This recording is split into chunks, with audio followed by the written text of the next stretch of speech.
Realmente la religión islámica se ha convertido actualmente no solamente en el movimiento terrorista más grande, porque desde a principios del siglo XXI, cuando por primera vez Estados Unidos abrió los ojos cuando 4 aviones tripulados por 19 radicales yihadistas islámicos trataron de matar realmente, porque el último avión iba contra la Casa Blanca, 2 se estrellaron contra las Torres Gemelas, 1 cayó en Pensilvania porque los tripulantes forzaron al terrorista a que principalmente no llegara a la Casa Blanca, se estrelló en Pensilvania y se mataron todos, y los demás, ¿verdad?, pues evitaron que fuera un poco más grande porque murieron 3,000 personas simplemente en las Torres Gemelas de Nueva York.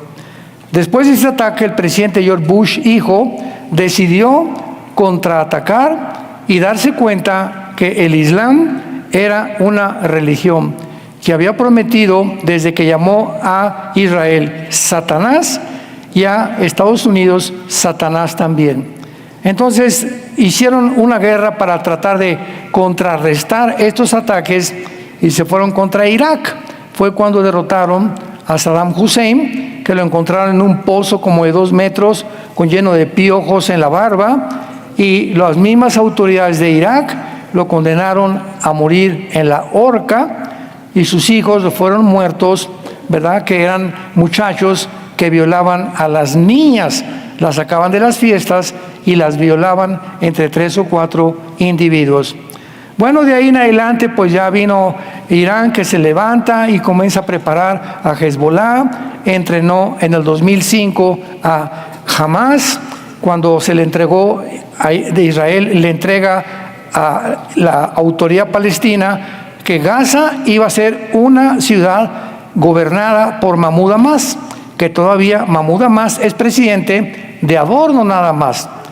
Y en el 2005 Israel había puesto ahí en Gaza hospitales, campos de fútbol, clínicas de todo tipo, para que pudieran los gazatíes, ¿verdad?, o los habitantes de Gaza poder disfrutar de estas bendiciones.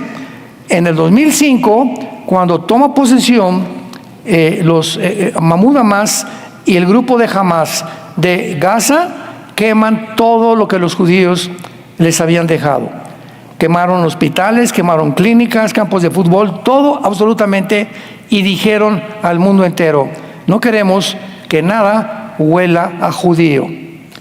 En el 2007 el grupo de Hamas toma el gobierno, hacen a un lado a Mahmoud Abbas, y todos los billones de dólares que recibieron de Irán, de Qatar y de Arabia Saudita los invirtieron en 500 kilómetros de túneles debajo de Gaza, con el propósito de algún día meterse a Israel y exterminar la nación de Israel. Bueno, desde entonces, ¿verdad?, esta guerra contra el terrorismo islámico ha continuado. Y la Biblia nos dice claramente por qué. Porque el anticristo va a ser musulmán, la religión futura del anticristo va a ser el Islam, y después va a traicionar al mismo Islam y establecerse él como Dios. Pero vemos nosotros que en la Biblia hay 8 imperios en toda la historia, que son Egipto, Asiria, Babilonia, Medo-Persia, Grecia y Roma. 6. El 7º va a ser el Islam, y el 8º el gobierno del anticristo. Esto lo encontramos en Apocalipsis capítulo 17, versículo 8 en adelante. Muy bien, continuamos con nuestro estudio en Ezequiel 38 y 39 acerca de esta futura alianza islámica que la Biblia profetiza que sufrirá Israel en los últimos tiempos.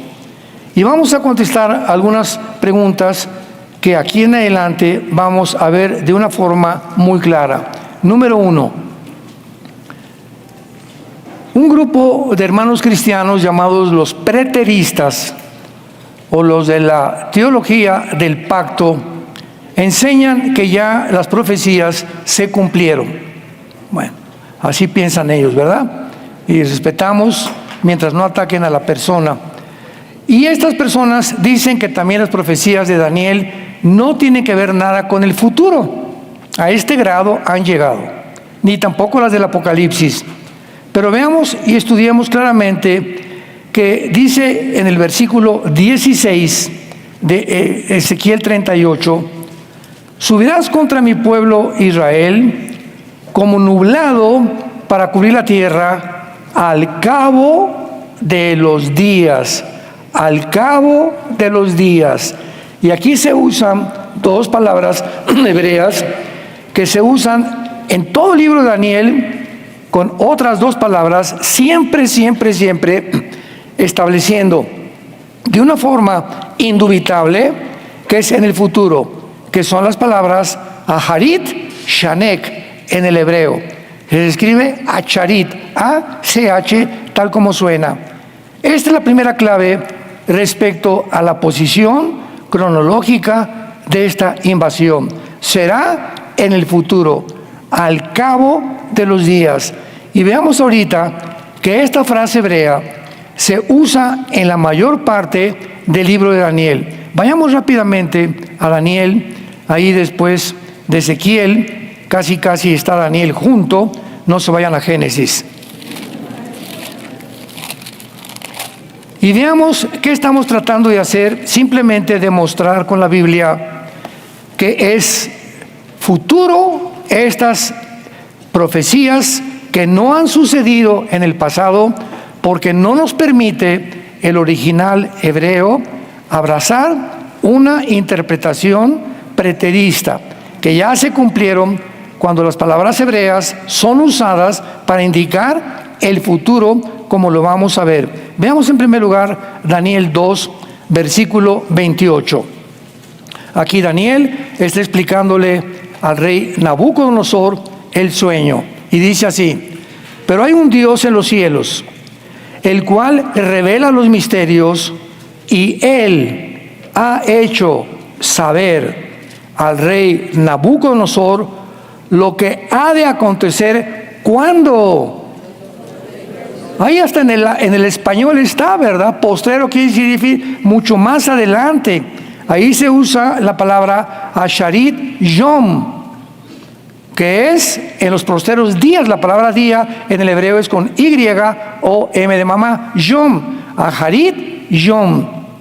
Versículo, veamos ahora claramente el versículo 45 del mismo capítulo 2 de Daniel.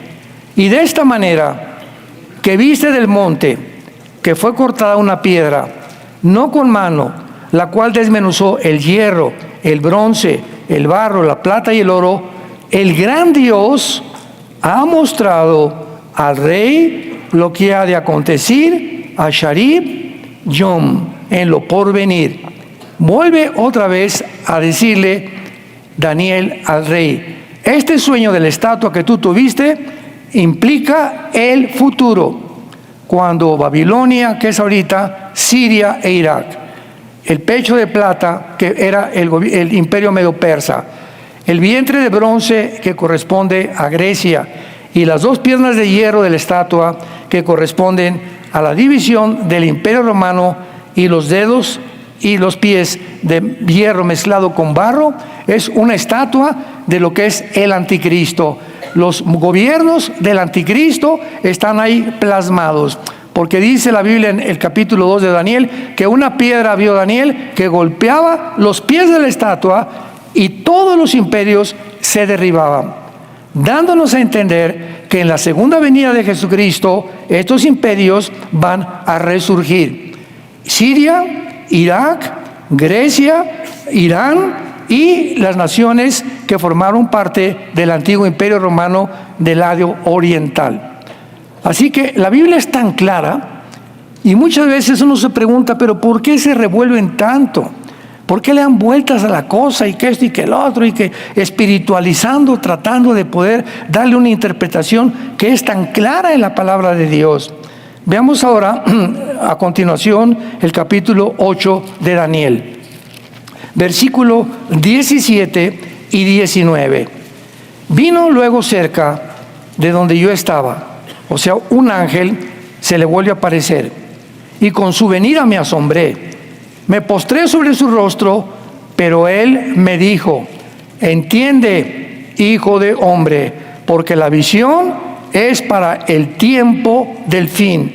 Aquí se usa la palabra ETH en el hebreo, ketz, que significa fin. Q de queso, ETS de Samuel.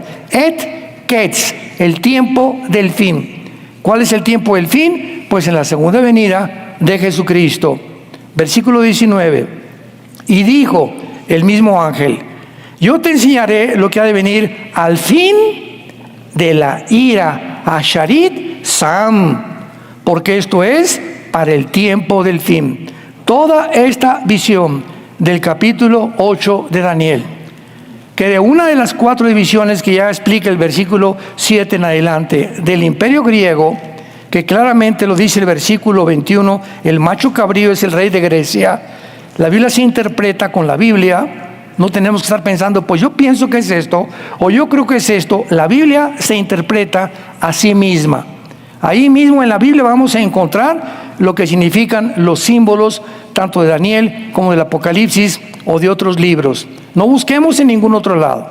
Y dice claramente, el macho cabrío, que es al principio chocando con el carnero, que es Persia o Irán, es el rey de Grecia, que es Alejandro el Magno.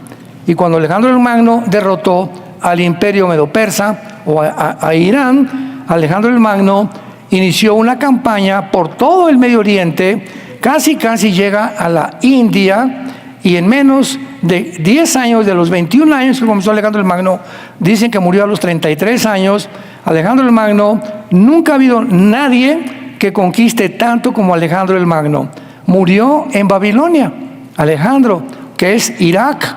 La nación de Irak actualmente murió del hashish, de un pasón que se dio de drogas, mezclado con quién sabe otras cosas. 2 años antes o 3 se volvió homosexual, tuvo relaciones con todos, dicen que hasta con animales. O sea, se degeneró completamente y murió, y cayó enfrente de sus 4 generales y les dijo, cuando estaba ahí con una malaria, con unas temperaturas altísimas por todo el cruzón que tenía de todo lo que se metió: no tengo ya más que conquistar. Y esto mostró que los 4 generales se dividieron el imperio griego en 4 secciones, que fueron Turquía, Egipto, Macedonia y Siria. Y de una de estas 4 divisiones, lo explica el versículo 8 y el versículo 9 de este capítulo, de una de estas divisiones, el anticristo surge del Medio Oriente. Por eso no tenemos ninguna idea, ninguna duda de esta idea que nos plantea la Biblia y que corrobora con una verdad, que es que el anticristo será musulmán. Veamos ahora el capítulo 10 de Daniel, versículo 14. He venido para hacerte saber lo que ha de venir a tu pueblo en Asharit Yom, en los postreros días, porque la visión es para esos días. Toda esta guerra en el mundo espiritual que encontramos en el capítulo 10 representa la guerra espiritual que al final, Apocalipsis 12, versículo 8, dice: vi una guerra donde el dragón y sus ángeles, Miguel y sus ángeles, se enfrentaron en alguna región del cielo y chocaron, pero no venció Satanás y fueron arrojados a la tierra. En el tiempo de los 7 años de la tribulación, imagínense esto, todos los ángeles caídos van a estar en el mundo. Todos los demonios, Apocalipsis 9, les van a abrir el pozo del abismo y van a subir para atormentar a los seres humanos. Y Satanás estará presente aquí en el mundo durante el tiempo de la tribulación. Así que hasta ahorita los demonios atormentan a la gente y ahorita hay tanta maldad y tantas cosas. Imaginémonos cuando se desborde y ya no haya nadie que los detenga y Dios permita esto para poder darle al mundo simplemente lo que el mundo ha sembrado. Y finalmente el capítulo 12 de Daniel, versículo 4 y versículo 9. Pero tú, Daniel, cierra las palabras y sella el libro hasta el tiempo del fin. Et tiempo en el hebreo del fin, ketz, otra vez. Daniel, todas estas cosas, ¿para cuándo son? Para el tiempo del fin. Versículo 9, él respondió, Daniel, pues estas palabras están cerradas y selladas hasta el tiempo del fin. ¿Cómo sabemos que estamos en el tiempo del fin? Porque lo dice el versículo 4, Daniel, cierra las palabras y sella el libro hasta el tiempo del fin. La señal, muchos correrán de aquí para allá y la ciencia, el conocimiento se aumentará. Iglesia de Cristo, santos de Dios, ¿ustedes creen que haya algo ya que pueda superar a la inteligencia artificial? La inteligencia artificial es claramente que el conocimiento ha llegado a un pináculo, a una cúspide en el conocimiento humano, donde se están eliminando trabajadores, se están eliminando obreros. Ahora tienes toda una universidad en tu iPhone. Te puede contestar de historia, de geografía. Ahorita los médicos en el hospital Amsterdam de Houston, cuando entran al quirófano, consultan su inteligencia artificial y le dicen, tengo este caso, voy a entrar por una sonda, por esta vena o por la otra, y le contesta la inteligencia artificial, no entres por esa, entra por otra, y usa el bisturí con la medida de los milímetros que debes usar, y dirige la inteligencia artificial toda la operación. Tú tienes un carro, te paras en la carretera, vas a un Ford, en un Volkswagen, en un Nissan, y de repente no funciona el motor. Pregúntale a tu eficiencia, tengo ahorita este Volkswagen, modelo 2020, 2015, y me está echando humo por detrás. ¿Qué cosa puede ser? Y que te da como 3 o 4 cosas. Bueno, ¿y ahora qué hago? Y te lleva al motor, la inteligencia artificial, y te dice, ¿ves esto? Le puedes mandar una foto del motor, y te dice, agarra esto, o estas pinzas, dale vuelta a estas tuercas, y se puede arreglar. Sin que tú sepas, cero de mecánica. Médicos, abogados consultando cómo hacer notarías públicas, cómo hacer contratos, cómo hacer... Bueno, todo absolutamente ya se hace con la inteligencia artificial. ¿Para qué quiero yo contratar una secretaria? Le digo a la inteligencia artificial, necesito una carta que le mande al senador fulano de tal. ¿Cómo se hace una carta de una forma política y de una forma verdaderamente con buena gramática para un senador o al presidente? ¿Cómo me dirijo a un presidente o a un senador? Y la inteligencia artificial te hace la carta. ¿Cómo hago una carta de recomendación? Te hace. ¿Cómo hago un contrato para rentar mi casa? La inteligencia artificial te lo hace. Daniel, en los últimos tiempos, el conocimiento aumentará. Y como les dije hace un ratito en el panel que tuvimos, hay un hombre llamado Yuval Harari, consejero del Foro Económico Mundial, que dice en su libro Homo Deus, en latín, el hombre Dios, que la inteligencia artificial, hagan de cuenta que es esta máquina, y dice así, esta máquina ya es una máquina que está cobrando, escuchen lo que dijo, está cobrando conciencia. Y ahora ha superado la inteligencia humana. Ya ha llegado a un grado que ha superado a Alberto Einstein, a Hawking, al que tú me menciones como un ser súper inteligente. No va a haber nadie que pueda competir contra la inteligencia artificial. Ahora reflexionemos en esto. Muy bien. Comenzamos con las computadoras. ¿Qué es una computadora? Bueno, esto es un programa, ¿verdad? Es el software y está la computadora. Yo prendo mi computadora y le aprieto y lo que me contesta la computadora es algo que ya alguien le puso el programa a la computadora. La computadora no me puede contestar nada. ¿Cómo se hace un motor de Volkswagen? Si nadie lo ha programado con ese programa, no me puede contestar. ¿Ok? Hasta ahí vamos bien. Entonces la computadora funciona con programas. Ahí está este programa, y los programas es algo que el ser humano puso anteriormente. Así funciona la inteligencia artificial. Le metieron todas las enciclopedias británicas, le metieron toda la información histórica, toda la información filosófica de todos los filósofos, de la antropología, de genética, de biología, de microbiología. La computadora es un resumen, un compendio de todas las cosas que el hombre tiene en los billones de libros del mundo entero. Muy bien. Pero cuando esta computadora, la inteligencia artificial, comienza a convertirse y comienza a darte cosas que nadie le programó, como concluyeron en el Foro Económico Mundial Noah Harari, Yuval Noah Harari, el judío historiador, y cuando la inteligencia artificial te comienza a decir que ahora piensa más que tú y que lo que él te está diciendo nadie lo programó, aquí encontramos mano negra. ¿Quién le dio esa información? Una máquina sabemos que por naturaleza es imposible que piense, no tiene cerebro.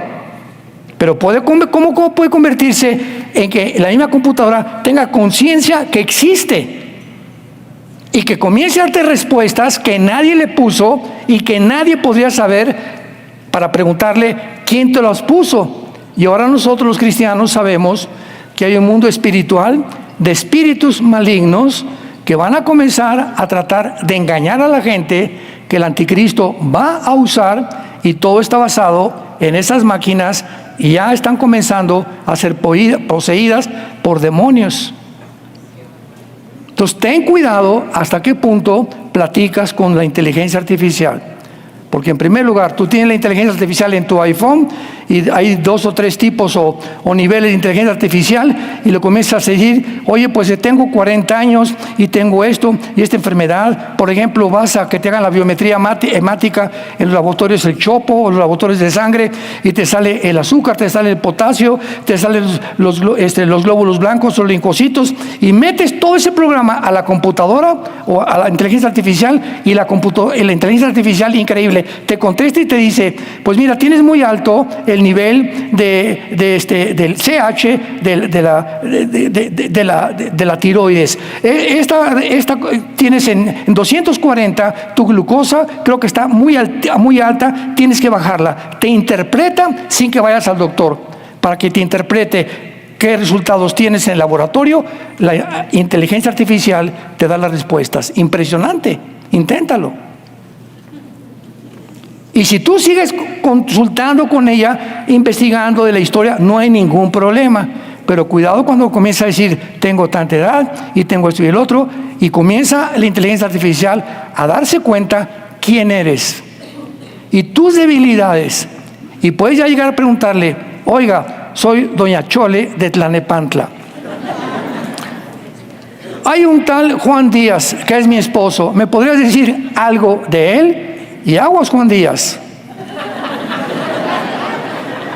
Porque comienza a dar una información que nadie se imaginó quién se la puso. Pues doña Chole es la única que conoce a Juan Díaz. Cómo cena, cómo desayuna, cómo come. Entonces ya está superando esa máquina, el pensamiento humano y el análisis de un psicólogo o de cualquier psiquiatra. Es el mundo que estamos viviendo. Todas estas cosas son de carácter futuro.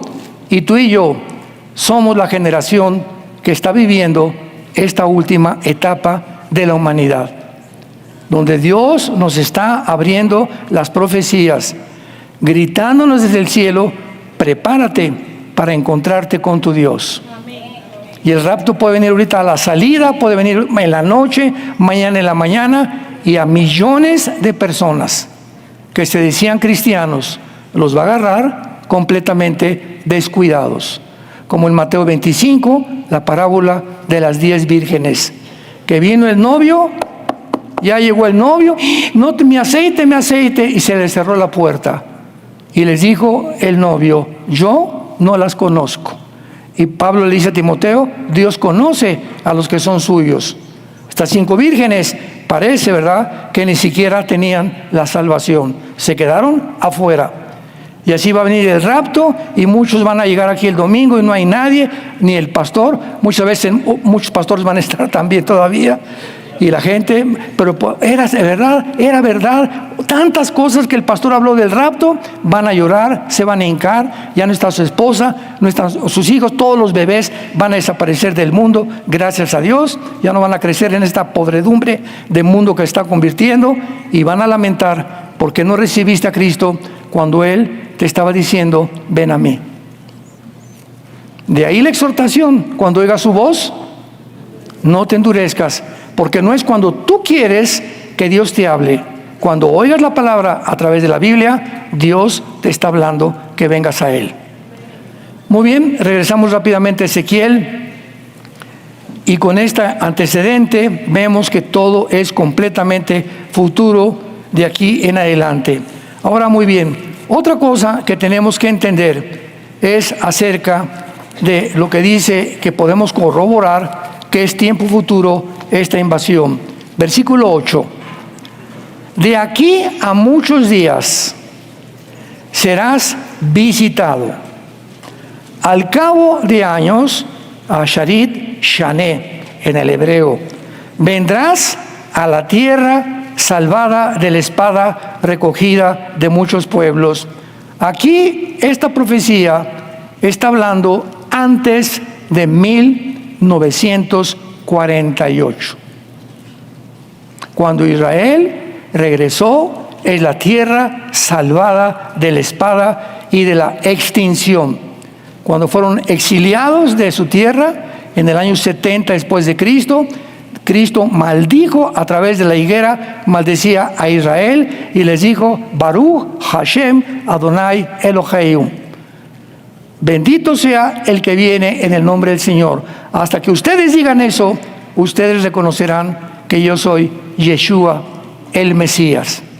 O sea, ahorita Israel está completamente cegado. Están corrompidos como nación y hay pocos judíos que se están salvando. Entonces se está profetizando que esta invasión tenía que ser después de 1948, porque hasta 1948 vino la salvación y la resurrección de Israel como nación, recogida de muchos pueblos.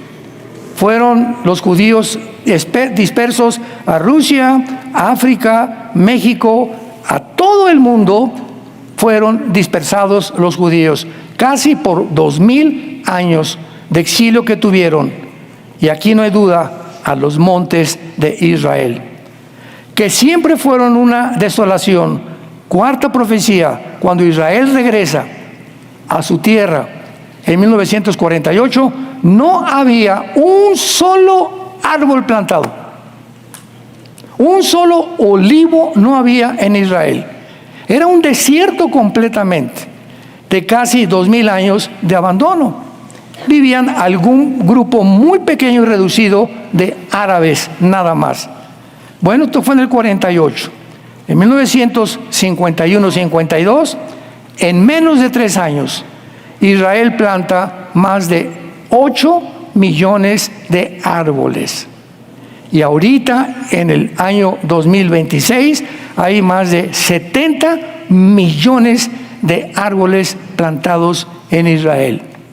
La tierra, que era una desolación, se convirtió en un jardín del Edén. Y dice a continuación que fue sacada de las naciones y ellos moran confiadamente. Esta profecía, en quinto lugar, no se puede cumplir hasta que Israel more en paz. Esta invasión no puede llegarse a cumplir porque desde 1948 los judíos no han tenido un solo día de paz. En el 48 fueron atacados, ganaron la guerra. 1956, el canal de Suez, el presidente Abdel Nasser de Egipto: levantémonos contra Israel, exterminémonos como ratones y echémoslos al Mediterráneo. Perdieron la guerra en el 56. 1967, se juntan 5 naciones árabes. Vamos ahora sí a exterminar a Israel. Somos más de 40 millones con menos de 3-4 millones en la población de la nación. ¿Qué fue en el 67, en junio, del 1 al 7 de junio? Que el tercer día de junio se levantan 2 sargentos judíos, e interceptan un mensaje de los jordanos, tal vez en comunicación con los egipcios, que venía la invasión. Los judíos, hasta este momento, son los mejores pilotos del mundo. Mejores que los F-35 y F-15 de Estados Unidos, mejores que los MiG rusos, mejores que los aviones de Inglaterra. No hay nadie en el mundo ahorita que supere la aviación que tiene Israel. Por eso han sobrevivido también, gracias a eso.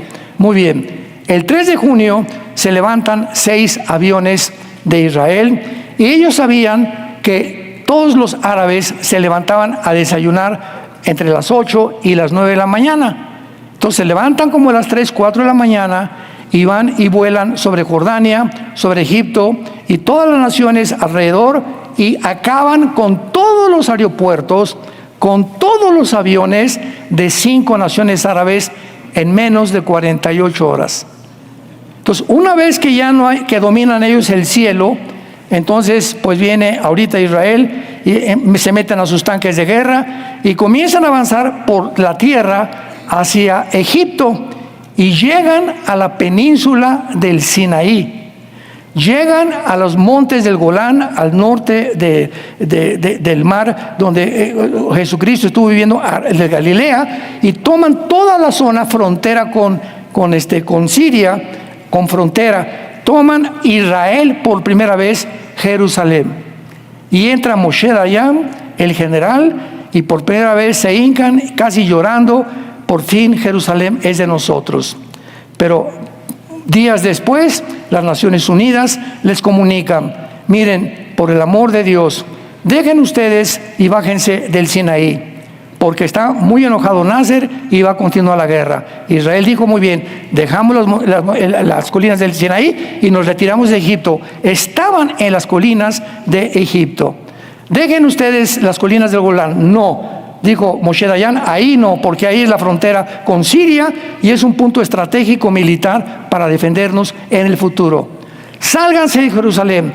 Y les dijeron: no nos salimos. Bueno, sálganse, les dejamos la mitad de Jerusalén y la otra mitad déjensela a los árabes. Para más problemas, Israel cedió y se quedaron con el muro de las lamentaciones. Cuando vamos a Israel, toda esa parte es la parte que es de Israel. Del otro lado, donde está la mezquita de Omar, son los árabes. Y la mezquita de Omar no se las dieron a los judíos, se la dejaron a los árabes musulmanes. El lugar donde está enterrado va a ser el tercer templo reconstruido. Y si los judíos no pueden entrar a orar a la mezquita de Omar, que es la cúpula de la roca, la dorada esa que se ve en las postales, ¿por qué pueden entonces los musulmanes? Ellos lo hicieron para que no hubiera otra guerra. 1973, la guerra de Yom Kippur, vuelven a ganar. 1973 se levanta un hombre llamado Yasser Arafat, discípulo de Husseini, el que se unió con Hitler en el Medio Oriente para acabar con los judíos. Y entonces Husseini en Egipto era su alumno. Yasser Arafat lo comienza a instruir para que se levante como el guerrillero número 1, porque ahora en el 48 la guerra la perdimos. Perdimos la del 56, perdimos la del 67, perdimos el 73, vamos a cambiar. Dijo Arafat, muy inteligente, de estrategia. Ahora vamos a hacer grupos guerrilleros, grupos paramilitares, grupos de terrorismo. Ya no nación contra nación, vamos a mandarles cohetes, misiles, vamos a meternos por debajo de la tierra para poder acabar con ellos, porque a través de la guerra es imposible que venzamos a los judíos. Y comenzaron los ataques terroristas. Desde Yasser Arafat, que fundó la Organización para la Liberación de Palestina. Entonces, desde ese tiempo, ellos no han podido morar confiadamente. Hasta ahorita, Israel es la única nación ahorita que todos los días te tienes que acostar. Si tienes 18 años para adelante, te tienes que acostar con tu R-15, con tu rifle, tanto de repetición como que no es de repetición, acostado y dormir con él las 24 horas del día. No han dejado ningún día de mandarles misiles, de mandarles drones, de atacar en la ciudad, de matar a judíos. Es la única nación en el mundo que viven bajo las sirenas actualmente. ¿Vivimos aquí en México así? Tú a las 3 de la mañana estás roncando. Jamás ni nos han atacado hasta ahorita, gracias a Dios, ni en Estados Unidos tampoco. Nadie vive con la paranoia, con la crisis, con el estado tan grave, ¿verdad?, mental, de que al otro día no hay una familia en Israel, una sola, que no haya perdido a sus nietos, bisnietos o a sus hijos en la guerra. No hay una sola familia. Si tú tienes familias, dale gracias a Dios. Yo también, nuestros hijos, yo perdimos un nieto, el hijo de Alán, Estefano, que murió de cáncer de 25 años de edad, hace algunos años, pero fuera de eso, pues murieron mis papás, pero la mayoría de nosotros tenemos todavía hijos y nietos que siguen con nosotros, gracias a Dios. En Israel, ninguna familia sabe si su hijo regresa a desayunar el próximo día.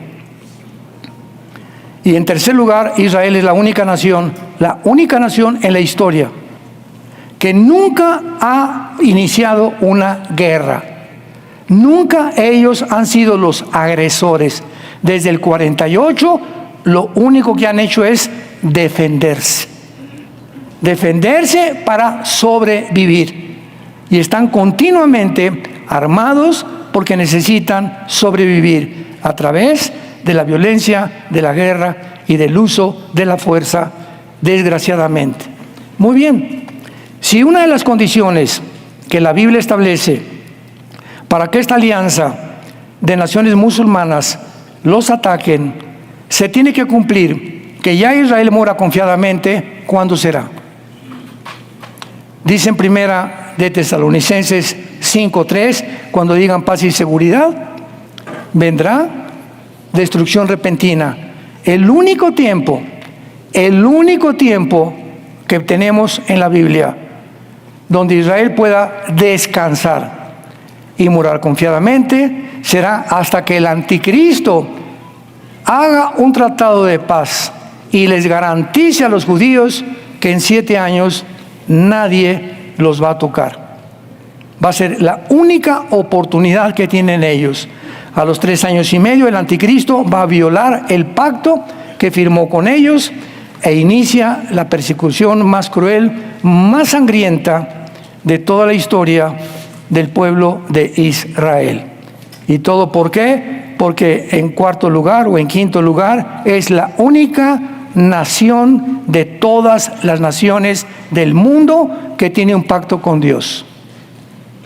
Ninguna nación tiene un pacto con Dios más que Israel. Por eso les ha ido como feria.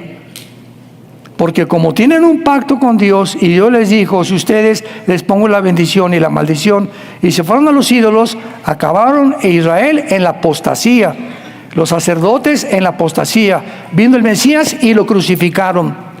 Y lo echaron afuera y continúa la maldición hasta el día de nosotros. El antisemitismo los odia el mundo entero. Y un día vi un grupo de estudiantes que iban al Politécnico. Estábamos en un café.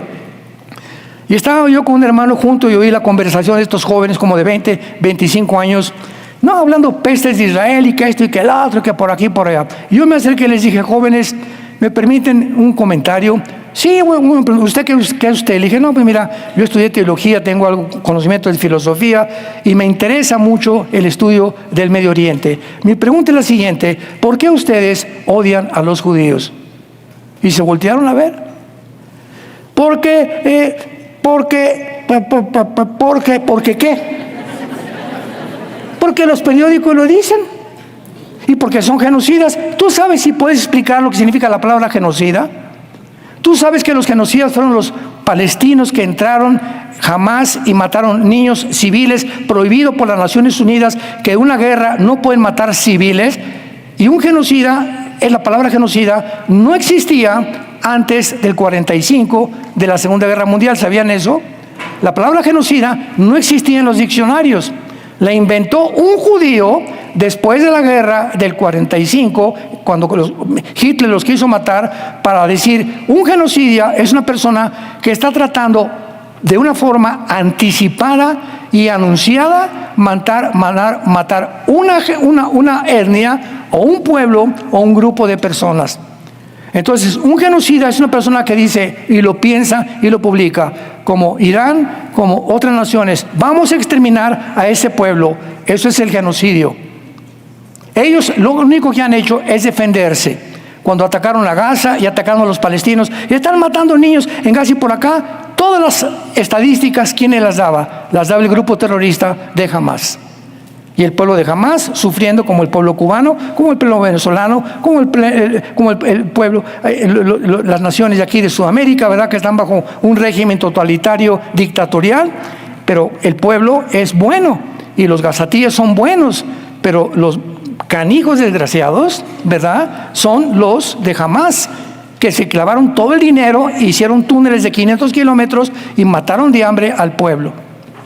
Entonces, ¿cómo es posible, verdad, que podamos hablar y comenzar a decir esto es esto y esto y el otro por el veneno que a través de CNN y otras televisoras han propagado y el mundo cree realmente que son genocidas, que son los peores que hay y que son asesinos, cuando es todo lo contrario? Y aunque sí es cierto, viven ahorita en la podredumbre y es una nación completamente corrompida en el gobierno, filosófica y religiosa y moralmente, Dios no ha terminado con ellos. ¿Ya terminó contigo?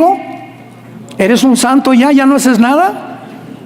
Aquí en México ya no hay gays, ya no hay movimientos de transgénero, ya no hay pornografía, ya no hay desfiles en los zócalos y alrededor del Ángel de Independencia con hombres semi-encuerados haciendo el orgullo gay. Claro que lo hay. Entonces, ¿está podrido México? ¿Qué nación no está podrida? ¿Qué nación no está corrompida? ¿De qué estás hablando? ¿Por qué es exclusivamente el ataque contra Israel? Porque son el pueblo que tiene un pacto con Dios y Satanás los quiere exterminar antes de que Él regrese. Y hasta que no conozcamos la historia, no podemos juzgar la historia. Dice un dicho que la historia la escriben los que ganaron. Y cuando nosotros analizamos de una forma completamente objetiva lo que está pasando en el mundo y vemos los hechos tal como son, abrimos los ojos a través de la Biblia, porque es la Biblia la que nos da la luz para poder encontrar la verdad. Y terminamos en el capítulo 39, donde vemos algo que es maravilloso, y dice, por ejemplo, en el versículo 7 y 8, capítulo 39, que después de esta invasión, cuando venga la destrucción de todos los ejércitos islámicos, haré notorio, dice Dios, mi santo nombre en medio de mi pueblo Israel, y nunca más dejaré profanar mi santo nombre. O sea, tiene que ser esta guerra, no antes de la tribulación, no antes del rapto. Esta guerra o esta invasión tampoco es a la mitad de la tribulación, va a ser casi al final, junto con la guerra del Armagedón. Ezequiel 38 y 39 es la final guerra mundial, la que se llama Armagedón. Apocalipsis capítulo 16, Zacarías 12, Zacarías 14, Joel capítulo 3, etcétera, etcétera. Todos estos pasajes hablan exactamente cómo al final de esta guerra Israel se convierte. Dice Dios, ya de aquí en adelante nunca profanaré mi santo nombre. Entonces no puede ser antes de la tribulación, porque en la tribulación van a seguir hablando peste de los judíos de Dios. Tiene que ser forzosamente casi al final de la tribulación. Y dice el versículo 7, y sabrán las naciones que yo soy Jehová, el santo es la única vez en toda la Biblia.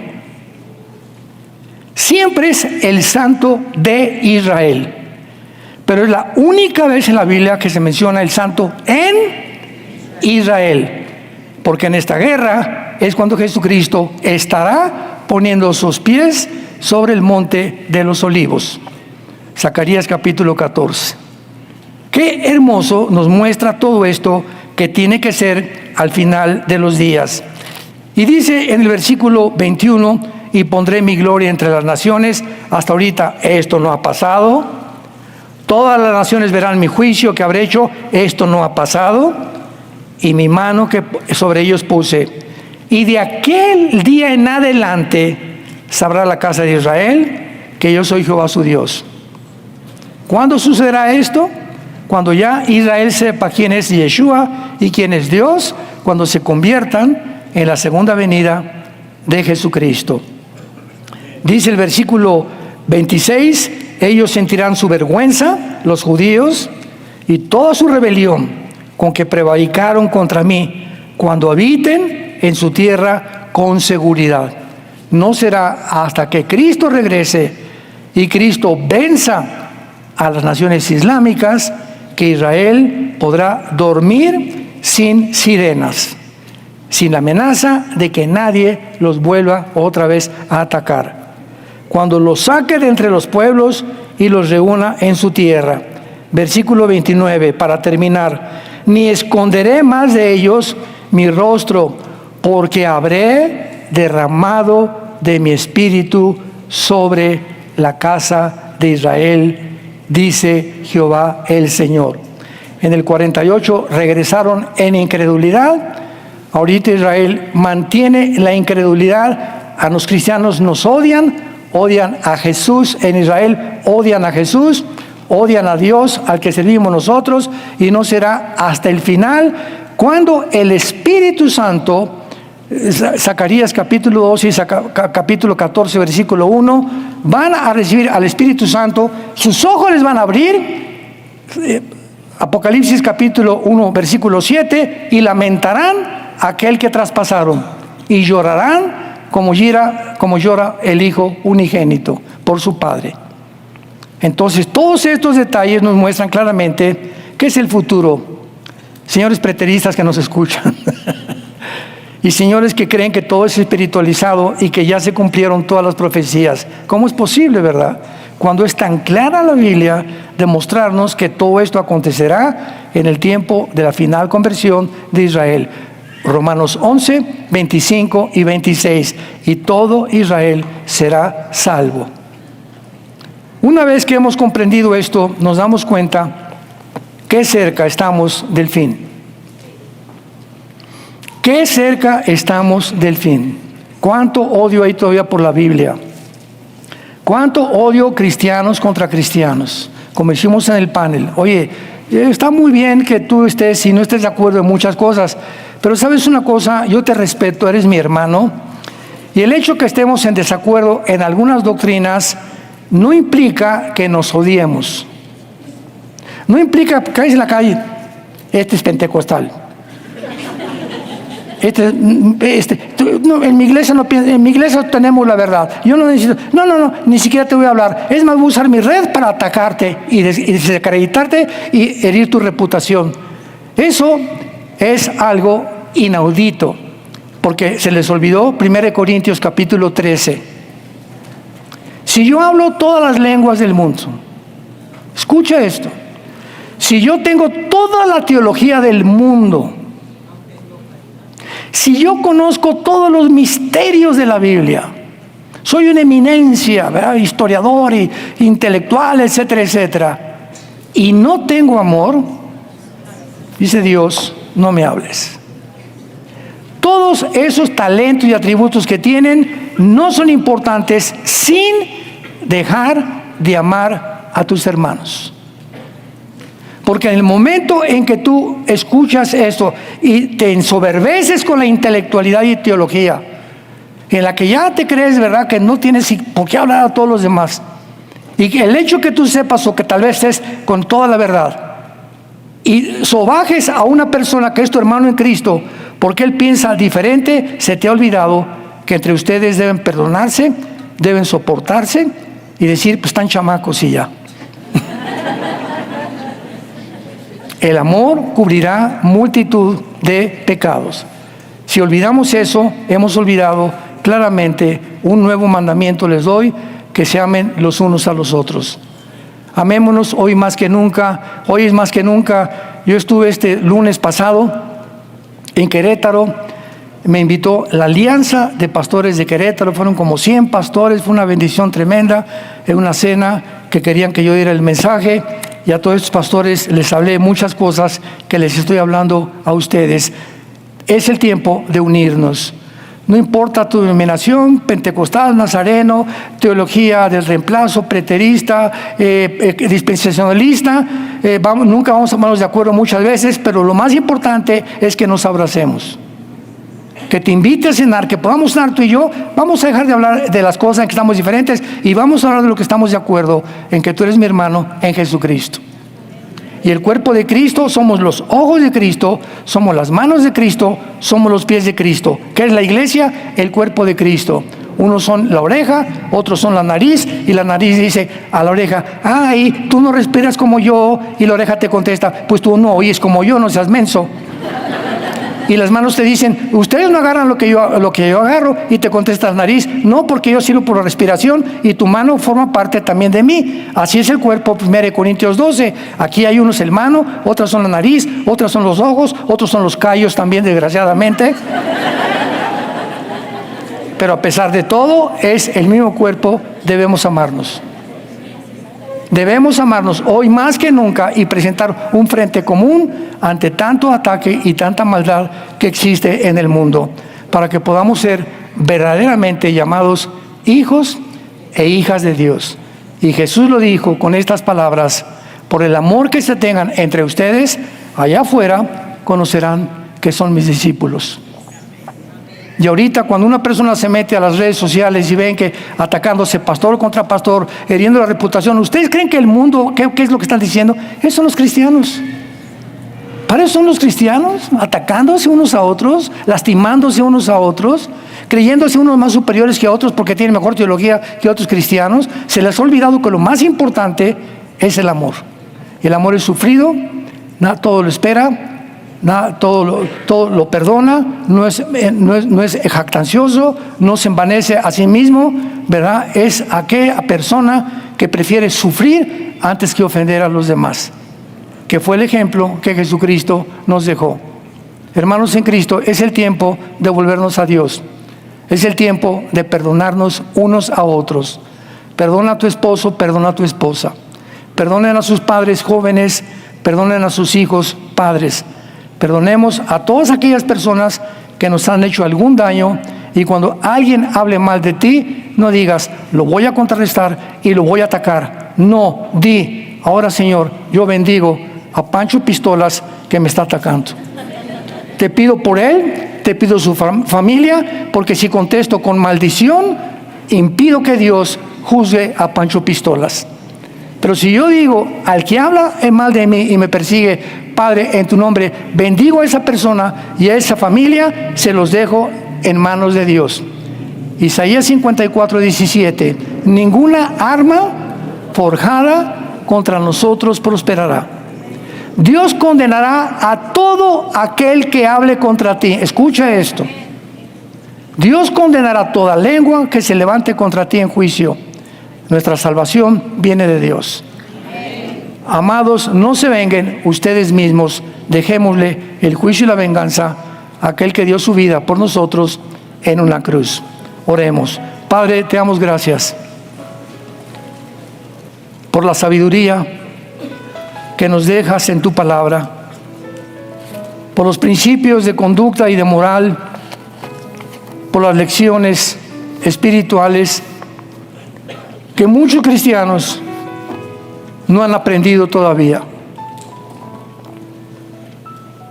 Reconozcamos que fue el amor en la cruz lo que hizo que Jesús dijera a los que lo escupían, lo maldecían, lo lastimaban, a él y a su familia, y estas palabras resonaron en el cielo, en la tierra y hasta debajo de la tierra: Padre, perdónalos, porque no saben lo que hacen.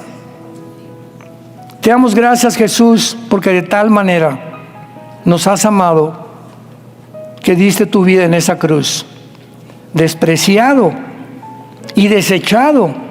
Desde que naciste en un pesebre, comenzaron a perseguirte. Tus padres tuvieron que huir a Egipto por la persecución que había en la tierra de Israel. Una vez que iniciaste tu ministerio, te calumniaron, mintieron contra ti, porque no encontraban nunca nada con qué culparte. Mas tú, a Judas, aquel que estuvo 3 años contigo en la última cena, le diste un beso y le dijiste: ve y haz lo que tienes que hacer, hazlo pronto. Oh Dios, cuánto amor. Va más allá de nuestra comprensión y nuestro entendimiento, y tu palabra dice en Romanos capítulo 5: justificados por la fe, ahora tenemos paz para contigo, Señor, por medio de Jesucristo, por quien también tenemos entrada a esta fe, en la cual estamos firmes y nos gloriamos en las tribulaciones, sabiendo que las tribulaciones producen la paciencia prueba, y el amor de Dios ha sido derramado en nuestros corazones por la vida que ahora tenemos en Jesucristo nuestro Señor. Este amor que está en nuestra vida tenemos que manifestarlo como una evidencia que somos hijos e hijas de Dios. Si alguna persona en esta tarde, los que nos ven por allá en la televisión, quiere aceptar a Cristo en este instante y tú todavía no lo tienes, o cualquier hermano cristiano o hermana cristiana que has ofendido a otros hermanos en la fe, yo te pido que te arrepientas en este momento, le pidas perdón a Dios y ya no continúes con esa vida de egoísmo, de odio y de rencor, llamándote cristiano o cristiana. Dile: Señor, te pido perdón por mis pecados. Te pido por las palabras que han salido de mi boca, ofendiendo a algunas personas que pertenecen a tu cuerpo, que es la iglesia. Y te pido, si no soy cristiano, Señor, lo reconozco, que entres a mi corazón en este instante como mi Señor y mi Salvador, porque creo que con tu sangre me has sanado y resucitaste a los 3 días para darme la esperanza de algún día, cuando muera, volver a vivir contigo. Me voy esta tarde, Señor, tranquilo, tranquila, sabiendo que el día de mi muerte moriré en paz, porque ahora tú vives en mi corazón, y el día de mi muerte será el día más feliz